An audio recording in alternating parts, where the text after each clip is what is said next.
Tarot reading truth या myth.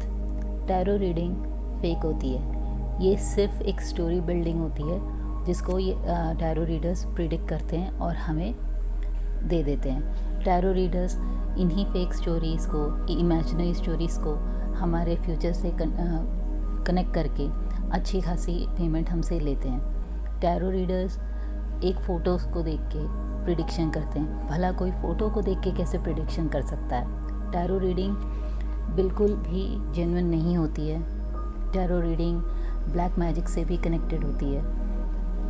ऐसी बहुत सारी स्टोरीज़ आपने ऑनलाइन ऑफलाइन सुनी, देखी, पढ़ी होगी। तो मुझे ये लगा कि आज इस टॉपिक पे एक वीडियो बनानी चाहिए ताकि आपको ये क्लियर हो सके कि आखिर टैरो रीडिंग है क्या, ये कैसे की जाती है और इसमें कितनी सच्चाई है और कितनी सच्चाई नहीं है, ताकि आप खुद एनालाइज करके ये डिसीज़न ले सकें कि आपको अपनी लाइफ से रिलेटेड, किसी पर्टिकुलर सिचुएशन से रिलेटेड किसी टैरो रीडर के पास जाके रीडिंग लेनी चाहिए या नहीं। तो आज की मेरी वीडियो इसी टॉपिक पे जनरेटेड है।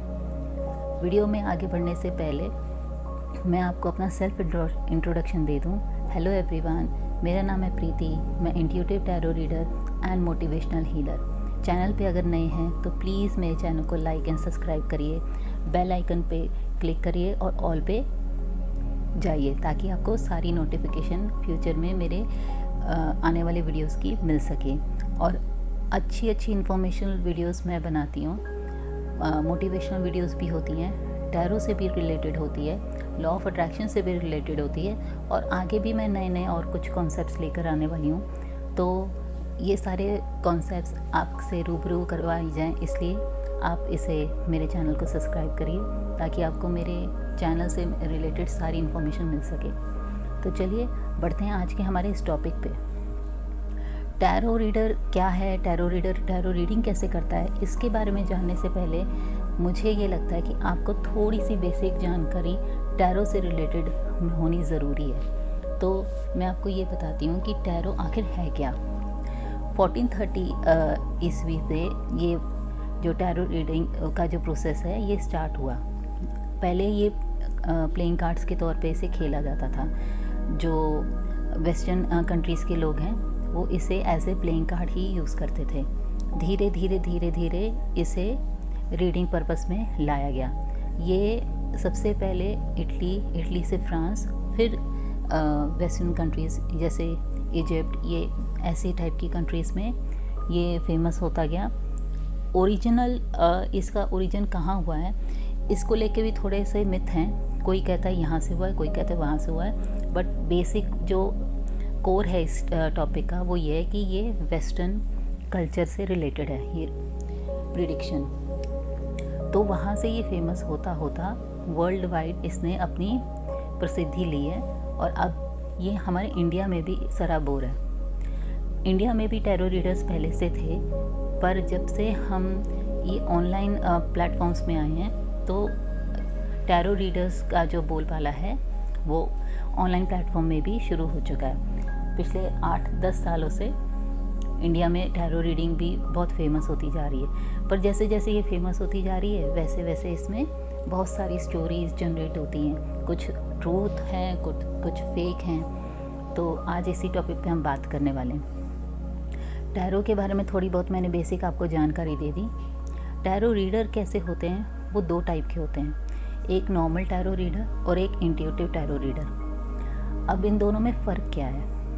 जो नॉर्मल टैरो रीडर होते हैं वो सिर्फ कार्ड्स की मीनिंग को समझते हैं और कार्ड्स की मीनिंग समझना आज की डेट में कोई मुश्किल बात नहीं है। आप यूट्यूब पे भी जाएंगे तो जो बेसिक राइडर डेक है जिससे हम बेसिक या ऑल टाइप की रीडिंग करते हैं उस कार्ड से रिलेटेड आपको सारी इन्फॉर्मेशन यूट्यूब पे या और किसी पोर्टल पे आराम से मिल जाएगी। तो उन मीनिंग्स को समझते हुए अगर कोई अपने आप को as a tarot reader project करता है तो उसकी एक्यूरेसी का जो रेशो होता है वो 25 to 30% होता है। रीज़न वाई कि उसने सिर्फ कार्ड के मतलब को जाना है, उस कार्ड से अपनी कनेक्टिविटी नहीं करी है। अपने इंट्यूशंस को उसके साथ कनेक्ट नहीं किया। इसी वजह से जो सिर्फ़ और सिर्फ बेसिक टैरो रीडर होते हैं, जो सिर्फ ये कार्ड की मीनिंग को समझते हुए अपने आप को as a tarot reader professional तौर पे प्रोजेक्ट कर देते हैं, प्रेजेंट कर देते हैं, उनकी रीडिंग में एक्यूरेसी नहीं आती है। तो ऐसे लोगों के पास अगर जब आप जाते हैं तो आप यही पाते हैं कि उन्होंने जो भी प्रेडिक्शन करी है वो आपसे इतनी रेजोनेट नहीं हुई। अब आते हैं इंट्यूटिव टैरो रीडर के पास। इंट्यूटिव टैरो रीडर में फ़र्क ये है कि वो कार्ड की मीनिंग्स पे नहीं जाते, वो अपने इंट्यूशंस के अकॉर्डिंग कार्ड की रीडिंग करते हैं, अपनी एनर्जी उसके साथ कनेक्ट करते हैं। उनका एक प्रॉपर प्रोसेस होता है। ये एक अच्छा खासा लंबा प्रोसेस होता है ताकि वो कार्ड से अपनी एनर्जी को कनेक्ट कर सकें, खुद एक चैनल बन सकें, डिवाइन से मतलब हेल्प मांग सकें, ताकि जो क्वेश्चन करने आया है, जिसको हेल्प चाहिए, उसको हम एक्यूरेट रीडिंग दे सकें, उसको उसकी लाइफ का एग्जैक्ट वो बता सकें कि तुम्हारी लाइफ में ये दिक्कत आ रही है और यहाँ तुम ये कर सकते हो जिससे आप ठीक कर सकते हो। इसे मैं थोड़ा सिंपल वे में एग्जांपल देके आपको समझाती हूँ। जैसे एक नर्सरी क्लास में एक बच्चा ABCD सीखता है। अब उसे ABCD तो सीख गया, उसको ABCD आ गई, बट अगर मैं उससे ये कहूँ कि आप 4th क्लास के बच्चे की तरह रीडिंग प्रॉपर करके दिखाओ, पैराग्राफ लिख के दिखाओ, सेंटेंस लिख के दिखाओ, तो क्या वो कर पाएगा? नहीं, ऑब्वियसली नहीं। तो यही फ़र्क है। जो basic tarot reader, normal tarot reader, जो कार्ड्स को सिर्फ कार्ड की मीनिंग को समझते हुए अपने आप को as a tarot reader present करते हैं, उनकी रीडिंग एक्यूरेसी में नहीं जाती। हाँ, जो 4th क्लास का बच्चा है वो इंग्लिश की रीडिंग अच्छे से कर भी सकता है, अल्फ़ाबेट को जोड़ सकता है, अपने सेंटेंस बना सकता है, खुद के पैराग्राफ जनरेट कर सकता है, खुद की मतलब थॉट्स को हमको अच्छे से प्रेजेंट कर सकता है, बता सकता है, समझा सकता है। तो जो इंट्यूटिव टैरो रीडर है वो वही है। Intuitive tarot reader channel message लेके आपको देते हैं। हम आपको ये नहीं बताते कि कार्ड का मीनिंग क्या है। आपका क्वेश्चन जो है, उस क्वेश्चन का answer card intuitive tarot reader divine से लेते हैं। वो चैनल मैसेज जो उनको डाउनलोड्स होते हैं इंट्यूटिवली, उसको वो प्रेडिक्शन में अप्लाई करते हैं, जिसकी वजह से 90 to 95% रीडिंग एक्यूरेट जाती है। तो ये फ़र्क होता है एक नॉर्मल रीडर में और एक इंट्यूटिव टैरो रीडर में।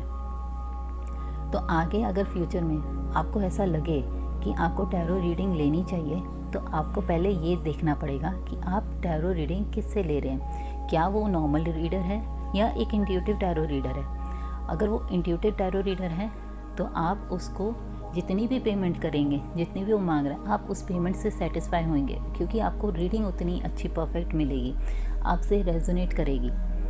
तो अब आगे ये आपको डिसाइड करना है कि आपको टैरो रीडिंग करनी चाहिए, करवानी चाहिए या नहीं करनी चाहिए, और करवानी भी चाहिए तो किससे करवानी चाहिए। इससे आपको हेल्प मिलेगी कि आपको आपके फ्यूचर में किस तरीके का स्टेप लेना चाहिए कि आप अपने गोल को अचीव कर सकें। आपको अपनी प्रेजेंट में क्या ऐसा काम नहीं करना चाहिए ताकि आपका फ्यूचर बेटर हो सके।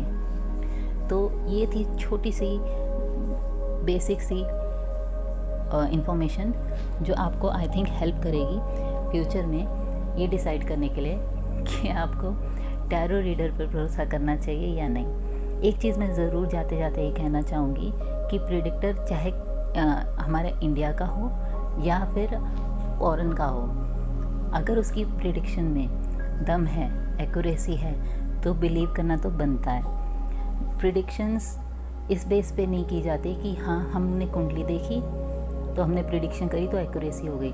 कुंडली में भी अगर हम देखें ना तो ये प्रॉब्लम आती है। अगर बेसिक सा कोई पंडित है जिसने सिर्फ ग्रह की पोजीशंस समझी थोड़ी बहुत, अगर उसके पास अगर हम अपनी प्रेडिक्शन करवाने जाएंगे तो उसकी प्रेडिक्शन भी एक्यूरेट नहीं आएगी। जब तक कि आप एक मास्टर पंडित के पास ना पहुँचे जिसने मास्टरी कर रखी हो, जिसको एक एक मतलब ग्रह दशा, चाल, महादशा, मतलब जो भी डीप टू डीप इन्फॉर्मेशन उसको पता हो, वो ही आपको आपकी कुंडली की एग्जैक्ट प्रेडिक्शन दे सकता है। तो यही डिफरेंस जनरेट करता है आपको गाइड करने के लिए कि भाई आपको कहाँ जाना है और किससे प्रेडिक्शन लेनी है। अब सलाहकार भी ऐसे ढूंढने चाहिए ना जो सलाह अच्छी दे, तो उतना डिसीज़न तो आपको मेक करना पड़ेगा कि आप किस सलाहकार के पास जा रहे हैं और उसकी सलाह कैसी है और उसको आपको माननी चाहिए या नहीं माननी चाहिए।